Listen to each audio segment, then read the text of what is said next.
স্থগিত করতে হবে, পুনর্নির্বাচন করতে হবে। আগে স্থগিত করেন, ইনভেস্টিগেশন করেন। আমাদের প্রমাণাদি আছে, আমাদের যাদের সাথে ইয়ে করা হয়েছে, নির্যাতন করা হয়েছে, একাংশের প্রশাসনের একাংশ দ্বারা, যে কলিগ এজেন্টের সাইট ছাড়া তাদেরকে বের করে দেওয়া হয়েছে, সকল কিছু আগে আপনারা করেন। আমরা ইসিকে গতকালকে বাংলা কলেজ মাঠে অ্যাসিস্ট্যান্ট রিটার্নিং অফিসারের কাছে আমাদের দপ্তরের দায়িত্বে রাজ্জাক ভাই অলরেডি কালকে আবেদন দিয়েছেন এবং স্থগিতের জন্য উনি বলে এসেছেন গত রাতে, এবং ইসিকে আমরা আবার দিচ্ছি আজকে। আপনাদের সাথে জানানো দরকার ছিল, কারণ আমরা অনেক গণমাধ্যমে দেখতে পাচ্ছি এই কেন্দ্রে এত ভোট হয়ে গেছে, এই কেন্দ্রে এত ভোট হয়ে গেছে।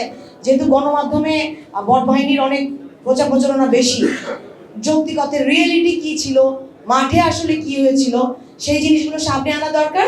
সামনে আসুক আগে, এবং আমরা চাই এটা স্থগিত করে পুনর্নির্বাচনের ব্যবস্থা করা হোক। প্রশাসনের একাংশ, আমার এমন কোনো কেন্দ্রের বাইরে ভলান্টিয়ার নাই যাদের মারা হয় নাই ওখানে। যে আপনাকে এখন দাগ যখন দেখাতে পারবে তারা যে বাড়ি খেয়েছে।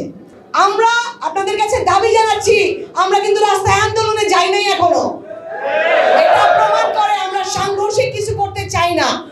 ন্যায্য যেটা জনমত প্রকাশ করেছে, সেই ন্যায্যটা আমাদেরকে ফেরত দিতে হবে, স্থগিত করতে হবে, পুনর্নির্বাচন করতে হবে। এখানে নির্বাচনে জয় পরাজয়ের মূল বিষয় না, মূল বিষয়টা হচ্ছে ইনসাফের বিষয়, ন্যায় বিচারের বিষয়। আমরা সেই ন্যায় বিচারটা সবার কাছে প্রত্যাশা করছি।